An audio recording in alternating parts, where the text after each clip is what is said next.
Well, good morning, and thank you very much for joining us. I am Yori Polari. I guess it's in order to be talking about compliments of the season. And so here we are. But there's a lot of work to be done. We do apologize, coming slightly behind schedule. It's not a thing that we like at all. But here we are. We're here, and we're good now. Our guest is Dr. Akishiju. He's joining us from our Abuja studio. A fine morning to you, Dr. Ni Akishiju, Chair, Independent Media and Policy Initiative. Very fine morning to you, Polari. Compliments of the season. Thank you very much, sir, and I wish you the same. Let's talk politics. And here, I was just thinking that, look, people are doing it, and by the time let's hear from Dr. Ni Akishiju, his take on the political dynamics of Nigeria, especially going towards the 2027 election. They say 24 hours is a long time in politics, so I guess, between now and 2027, it's almost like an eternity. But if it were not that, if we were just thinking that, look at the lie of the ground, the ruling APC seems to be in a very good place as far as one can talk about these things. It's just that they say never when it comes to politics. Of course, I'm talking about 20 states won by the ruling APC and the elections, 2023 elections. But since then, they've added a massive 6 and still counting. They say maybe looking towards 8. I guess when you look at it, APC, let's stay at 26 for now for the sake of this conversation. PDP, 6 states. It's a far cry from the power it used to wield. Then you have Accord, APGA, Labour Party, and NNPP taking 1 state each. What can one read into this?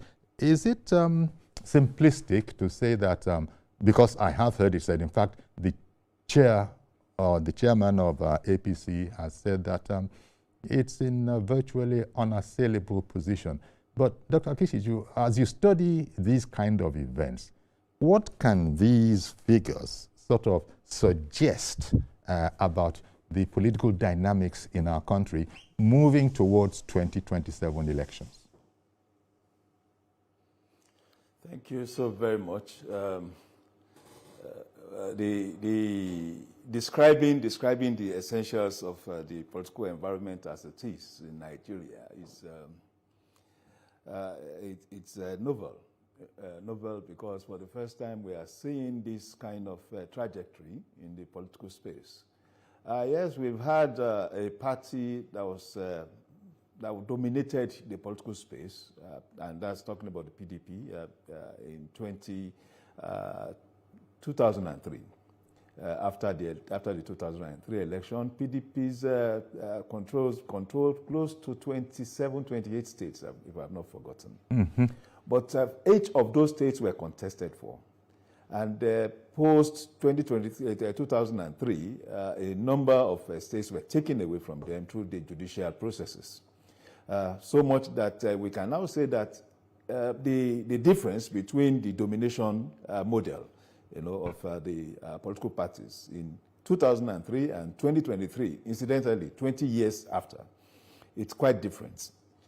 You have one that there was a huge claim, and actually there were judicial processes and submissions and conclusions indicating that the way the PDP controlled those states were suspect, were fraudulent, and eventually it was established that they were done in through manipulation of the electoral system.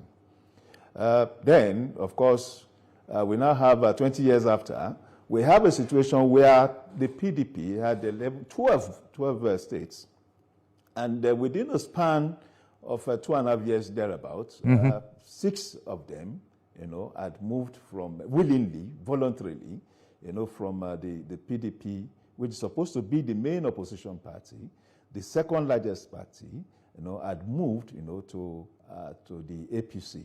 So you now have a clear domination of the space by the APC. And that, of course, has various implications. The first implication being the fact that we have an absolutely majority party, either in the executive arm of government or in the legislative arm of government. Second is that you have a low voice opposition, an opposition without substance, which is not good. I do not always support a space where, what do you call it, opposition is not vibrant. But that is what we have in Nigeria now. Yeah. And thirdly, we have a government that seems and appears to be gathering momentum. A federal government that appears to be gathering momentum every day with referenceable accomplishment and advancement that has become difficult for even opposition to address or to even challenge. So to a large extent, it will appear as if the shape of 2027 had already been formed. And that is to the extent that the kind of opposition or challenges we may see 2026 and 2027 going forward will be kind of feeble, will be kind of feeble, and of course it would perhaps shows for the first time that indeed Nigeria has an inclination towards progressivism, political progressivism, economic progressivism as well as ideological, as an ideological base for our politics. How about ADC that said that it's going to give the lie to all that you have just said by way of analysis, that when it comes, it's going to come and it's going to uproot, sweep the ruling APC, indeed the president from power. What do you make of that? Well, we have always been following the ADC, and intentionally I did not mention it because the truth of the fact is that the ADC in its birth made a lot of noise. In fact, the birthing process was so stormy, but it landed with a feeble whimper. Since the coming of ADC, as it were, for every day they talk, the essence and the substance of their submissions had become reduced. Sometimes you even question the rationale or the logic behind their positions. And my own suggestion would be that, again, they should take away the fact of engagement, from the social media or the media space to the substance of politics. Because the substance of politics is about the people, and that is what is called structure. How many people at the grassroots level can you relate with? And the symbolism of that relationship is also to see how many leaders of the grassroots people can you talk to, because politics is about leadership at different tiers of existence, of the social existence. So in households, if you have the head of the household who is popular with the household and is in support of the party, it shows that that household is likely to be inclined towards that party, and you have somebody who is mobilizing on behalf of the party in that household. And you can now, of course, extend that to what's happening in the zone, in the ward, what's happening in the ward, local government and all that. So by graduation, you can say how many local government chairmen or councillors belong in this party, for instance. And that's what we call the grassroots, the very foundation of relationship or relational politics. Because relational politics implies the fact that you have people who understand or who first can visually define the logo of a party, can mentally define the name and the essence of a party, and then going forward can actually explain the essence of a party. And that's when you have those people at the grassroots level, at the ward or even what you call the polling booth geographical space, when you have people doing that, that party means that party has a strong structure at the grassroots. Okay. And it is from there that you can now, of course, make all those other extensions about who becomes the local government, where does it belong to, who becomes, the local government chairman, who becomes the state assembly candidate, and of course, member of the state assembly, members of House of Reps, Senate, governor, and then the president. So where you have a party where you have the larger percentage of office holders in the place, and then you now have a contesting party that is like acting in a rage, and telling you whatever you do, I am going to take power from you. And we are in a democracy. The way you also measure democracy is how many people fancy, and I'm using that word for basic reason, how many people fancy a political party by name and by deeds, So for me, the ADC have not even shown us that they have leadership capacity in terms of what are the leanings of Nigerians who are in power now. Why are people moving? Why are governors of PDP? Why are they moving to APC? Yeah. Why did they not move into ADC? Why are every day you hear announcement on the floor of the National Assembly, either at the Senate or at the Green Chamber, the House of Reps, of members moving from PDP, to APC? So you ask yourself, why are they not moving to ADC? And again, you see people coming out to declare support for the APC. Then you also ask, why are they not declaring support for ADC? So for me, I don't know the formula or the strategy the ADC wants to deploy, in engaging the ruling party, as it were. But what is obvious is that I don't want to use the word or the phrase that the APC had become a mammoth. It's near a mammoth. And compared to ADC, you have a party that is still struggling to even determine its essence, defines its essence. I think it's important, we get that definition right before we even start engaging. People are seeing the ADC as an entity that was set up because, of course, of the ambition of a particular person. Yeah. And to that extent, it does mean that the general sphere of space, the general sphere of political activities, would zero in and limit thoughts and perception to that person. Yeah. And I don't want to talk about that. But once that is done, it does mean that a larger percentage, of the people are already constrained and alienated from that platform. Indeed. Maybe pending when we get a bit more information as to what they really are about in the ADC. For now, all that they've been very, very clear about is a purpose of voting out President Bola Ahmed Tinubu. But all that you've said before, I think that stands for that. Now, I want to refer to the analogy you made about political families and the heads of the family influencing, of course, where the household, shall be leaning. We had something of a curiosity, perhaps a surprising curiosity, in Rivers State, as you know. Now the head of the household in Rivers is of PDP. But then suddenly he changed, Governor Sim changed, and he's now the head. He changed, decamped to APC, and now he's the head of that particular political family. Is it unique in its own way, and the way the tables have turned in that place? Talking about Rivers State now. Very, very unique and interesting. And again, for some of us, it will appear that it's inevitable that Governor Fubara will switch to this other side. The way politics play, it's still about people. However we want to put it, it's still about people. There was a family in place that belonged in the PDP, and there was a disagreement with PDP, at that level. And of course, there was an extension to the national level.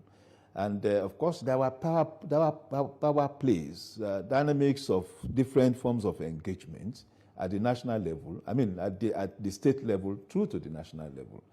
And again, Fubara had also felt, if you if you do an evaluation of the political orientation and experiences of Governor Fubara, what is obvious is that at the time he became governor, his experience could be said was deficient, was deficit. Okay. So even the capacity to make up his mind on certain things were not too obvious at that point in time.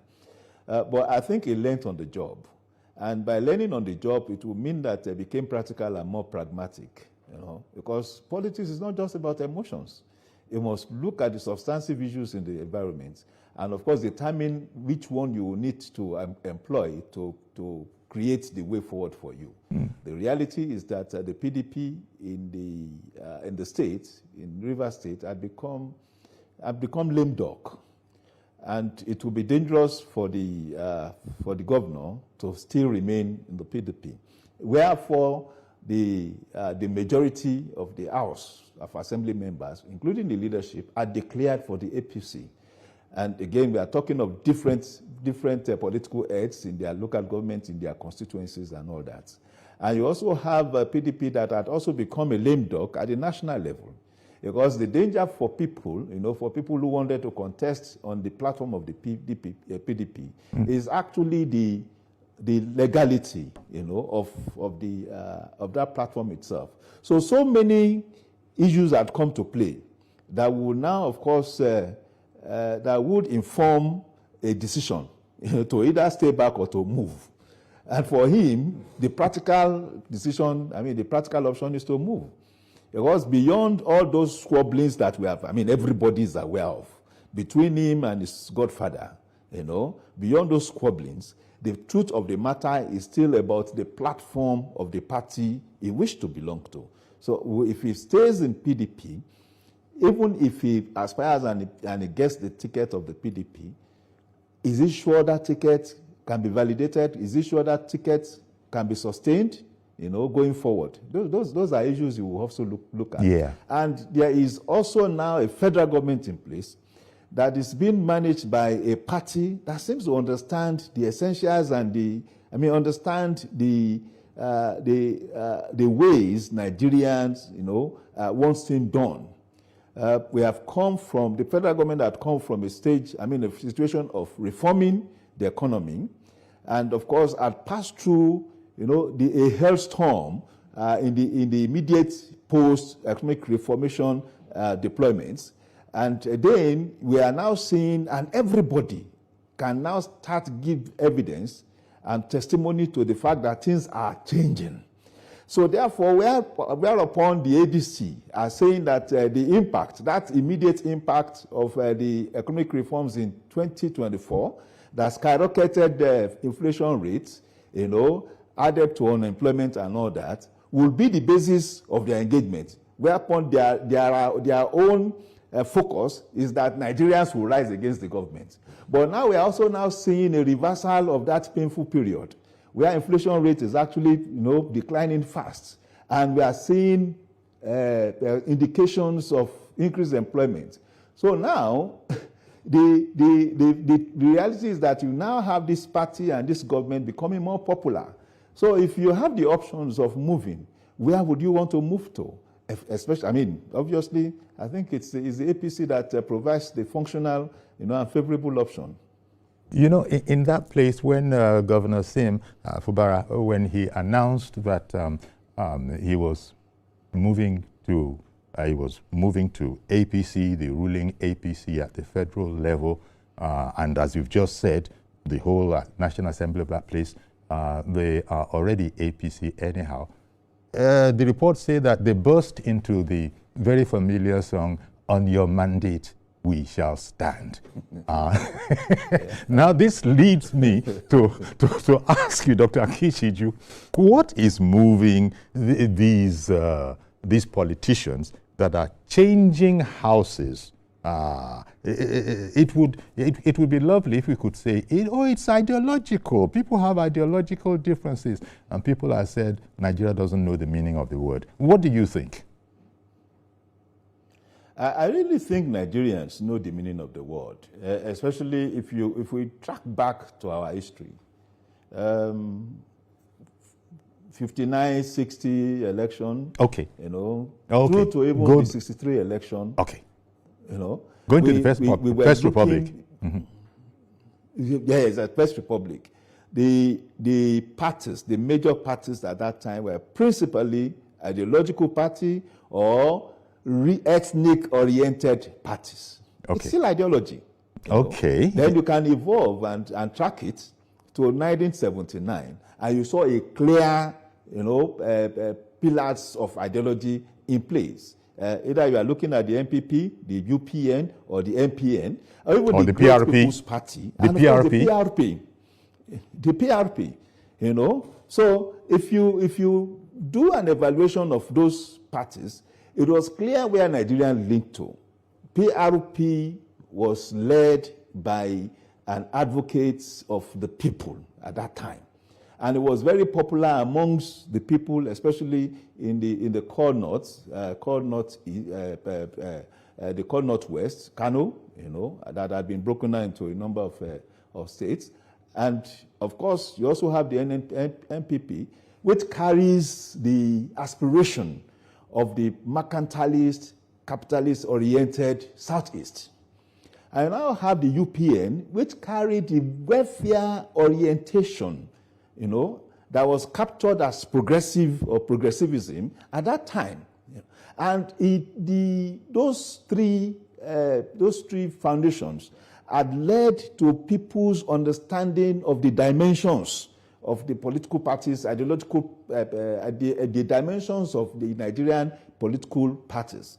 So between 79 and 1999, there was always that, even if it was not flourishing, there was always that emotions attached to the ideologies. So eventually when you have AD, the people of the Southwest carried over their preference, their fondness of the UPN era. Yeah. People of then in the PDP, you saw a merger, of the northern elements and of course the eastern elements that were looking at principally, of course, the capitalist, mercantile aspect of politics. But as it turned out, over time, you now started seeing elements in the north that preferred the progressive politics, especially as represented by late General Yaradua, that had also built a large following around that socialist orientation, that welfare socialist orientation between 1989 and 1996. So the coming together of all these elements formed the APC, as it were. And for the first time, we saw that merger. It usually had to be a relationship, a political relationship between the Southeast and the North, the North-North in the real sense of it. But with the APC, we saw a shift, and it was a quantum shift between the North and the Southwest. And we now have a strong coloration of progressive politics. So whatever the government is doing now is a reflection of that ideology, and we are seeing it in Health Fund, we are seeing it in all the credit system that is ongoing, we are even seeing it in the kind of infrastructure that is being put in place. So for me, I disagree that people don't have a preference or don't have an understanding of ideology. Nigerians are rational beings, and for them to take a decision, we can track back to 1999, and see how a bulk of states in the Southwest determined they were going to go for Alliance for Democracy. And while the bulk of states in the North and the Southeast, and the South too, determined to go for PDP. So it's principally preferences for ideological orientation and position. So what we are saying. Good morning, Marina Station and all the passengers. Efficient, it's comfortable. This development will go a long way in reducing congestion and emission.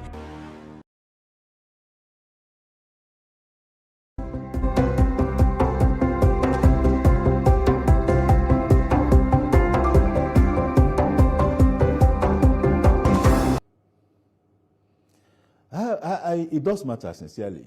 Let us concede and let us assume that they defected, as it were, into the APC for survival, political survival, which is the other major political party, which is supposed to be the opposition party. The other major political party, which is supposed to be the opposition party, and that there's a deficit in the management of that crisis in that party. So much that there's a question around the legality of the standing of the party, as it were. So the average politician would, of course, look at where his interest, and the interest of his followers would, of course, be better served.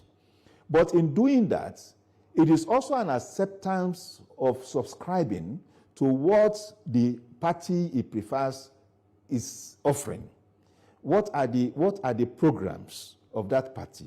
What is that party known for? What are the requirements of that party from a political office holder in the structures of the party? So all those things are the underlinings of the ideological orientation of the party, as it were. So if you know that you cannot, of course, subscribe, adopt, or even be associated with those kinds of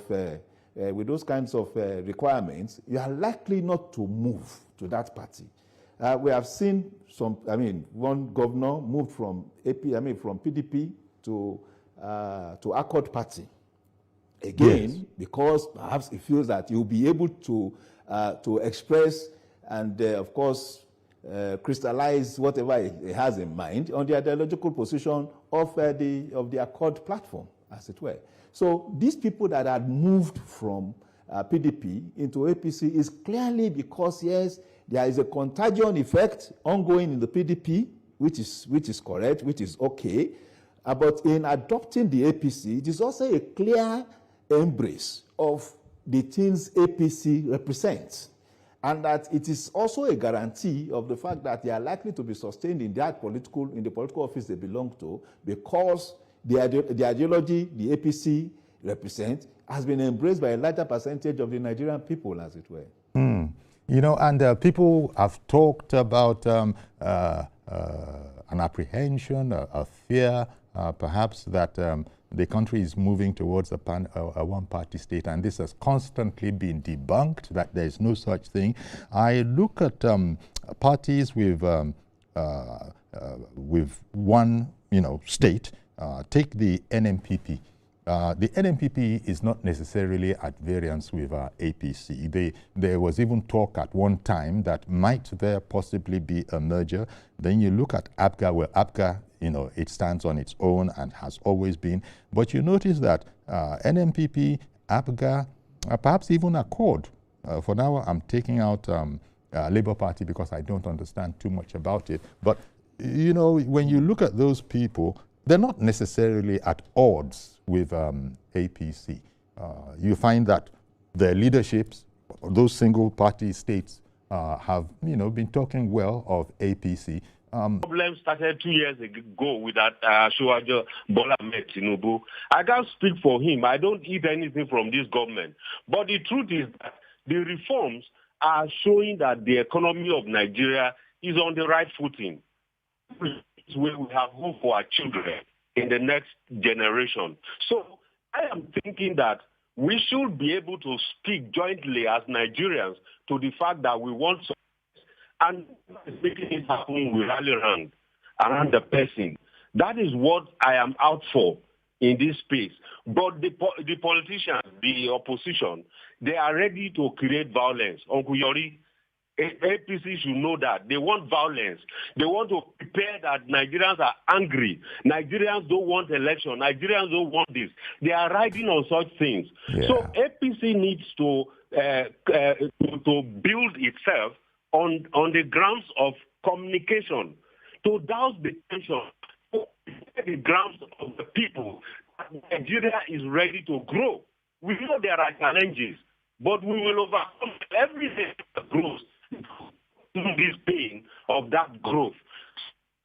Okay. Well, thank you very much. Finally, okay. I want them to be careful with politicizing security. This idea of kidnapping children is part of the issues. They are kidnapping children to politicize security. So APC should take note of it and work hard to ensure that things are done properly in terms of connecting to the people, in communication, and in doing the right thing going forward. I wish them luck. And compliments of the season to everyone. Thank you, sir. Thank you very much for calling in. I wonder if Mr. Kishiju is back. There seems to be a network malfunction in the same way as you have wardrobe malfunctions. Dr. Kishiju, not yet? Okay. Well, keep the calls coming in, and we'll talk about it. Make some notes as soon as Dr. Kishiju is back. And well, that last caller spoke about the national conversation that he feels is missing in part of the strategy of the APC. Okay, Dr. Kishiju is back. That's good news. While you were away, well, you weren't away. It wasn't your fault. It was the network that I think we had a network malfunction. Let's leave it at that. So the guest that called in had said that perhaps what he wants is the kind. Well, okay, let me just quickly pick up retired AIG Olatoye Drusimi, Dr. Olatoye Drusimi. He's on the line. Good morning to you, sir. Good morning, Uncle Yori. I want to congratulate the strategists in APC for doing a good job. Okay. Being able to have the South-South on their side is a good one. Okay. And they are very reliable allies. I want them to work harder again. Okay. They must not sit idle. The insurgency, the political enemy of the state are working hard and budgeting a lot for next year to ensure that farmers are not allowed to farm and to ensure that they kidnap more children in school to embarrass the government. Okay. The government can settle the issue of food production to reduce food inflation and ensure that kidnapping reduced to the barest minimum by equipping the police and employing the right personnel in the police. They are good to go. With South-South with them, and the Central and the Core North, the APC is as good as forming the next government. That is to say, they will win 2027 election. But the enemies of the state are not sitting idle. They are strategizing to ensure there's violence, to ensure that no farmer is allowed to produce food, especially from Plateau, Niger, Sokoto, and Kaduna area, including Kebbi. That is my take. They should work hard, work around the clock, but I can congratulate them in advance. Thank you, Uncle Yori. Thank you very much, Dr. Olatoye Drusimi, retired AIG. He's a fan of the program. There's hardly a day that call goes by he doesn't call in. Dr. Kishiju, I don't know. You heard that, I hope. I hope you heard that contribution. Yeah, I did. Okay. And I think it's well-dimensioned. It's a well-dimensioned, well-submitted thought. The truth is that for the first time in the history of progressive politics, you have the whole of the South-South tending towards progressive the Progressive Party, the APC. The whole, all the states in the South. Delta, Akwa Ibom, Edo, Cross River. It used to be, yes, it used to be Edo, but now you have Edo, Delta, Cross River, Rivers, Bayelsa. Bayelsa is even a big surprise because it has a former president who is also still politically active on the margin. So when you have that kind of movement, it talks to the kind of push, or rather pull effect from the APC, from the APC to other parties, as it were. The North Central is now also full-footed in the APC. That's right. Again, that is the first time you will have such. So, and we are talking of a government. It is added plateau. Exactly. As you said, it has added plateau. No, we can assume that plateau is just we are waiting for the time to to receive. That it has been concluded, as it were. So, and that's why I said the whole of North Central. Yes. It's subscribed to the APC ideology, as it were. So what we are saying, yes, I also agree that the opposition, the opposition had also decided to go insidious by planning all manners of violence. And of course, you can track that all these sessions of violence to near election process and election periods. Since over the last 15 years or thereabout. It is when an election is nearing that you see upsurge in violent activities, in kidnapping, in unplanned ambushes and all that. But I think they have met a master in the president. This president is an active, proactive president in matters of security. And why do I say that? Compared what the response of the federal government to the Chibok girls kidnap, and of course the response of President Tinubu to the Niger State girls kidnapped. Now, yesterday, we got the report that all of them had been returned. Mm-hmm. They had been returned because there was an immediate response to the news of the kidnap. And immediately, the counter moved from the security agencies was activated. Before then, we heard of the Kebbi, kidnap too. That had also been, the Kebbi girls had also been restored. We heard of, during that period too, we heard of the Kwara, church kidnapping. Within 2 weeks, those were also restored. So it tells you there's a different system in place now. And I also know that there's an order to employ, to recruit more Nigerians into the police force, into the Nigerian army, into the Nigerian military, as it were. So there's a strengthening of capacity. Well, Dr. Kishi, Nigerian military. I really beg your pardon. I didn't want to interrupt because I just wanted you to go on, but we've run out of time. It always is that. But none of this means that the APC is in a position to be resting on its oars, is it? And I don't think they're going to do anything like that, No. They cannot, because for me, it's actually an ideological drive to dominate the political space, which will be good for all Nigerians. Okay. Thank you very much, Dr. Ni Akishiju, Chairman, Independent Media and Policy Initiative. Always a delight talking with you. Thank you very much, sir. Okay, that's our program. Thanks so much for having me, sir. Do come back tomorrow for a fresh edition. I am Yori Folarin. Bye-bye for now.